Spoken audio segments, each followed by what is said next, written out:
আমার ফার্স্ট এরকম কোনো ইভেন্ট। Thank you. আমি খুব নার্ভাস হয়ে পড়ছি। আমি ছোট থেকে যখনই স্টেজে উঠেছি সবসময় আমার হাত পা কাঁপতো, আজকেও কাঁপছে। যাই হোক, থ্যাংক ইউ। বেশি কিছু চেষ্টা করব আমি যতটুকু যা শিখেছি, যা শিখছি সেটা সবার মধ্যে ছড়িয়ে দেওয়ার। আর থ্যাংক ইউ। আর বেশি কিছু বলবো না।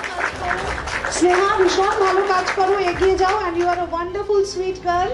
নিজের কাজ এগিয়ে যাও। জ্ঞান মনে হলেও কিন্তু তোমাদের ওপরে কিন্তু যাদেরকে দুটো মানুষও দেখে, যাদেরকে পাবলিক দেখে, তাদের ওপরে কিন্তু দায়িত্বও থাকে। রেসপন্সিবিলিটিটা নিয়ে তোমাদের কাজ করা উচিত, যে আমরা যেটা বলবো সেটা কিন্তু অনেকটা মানুষ শুনবে, তাই না? Thank you.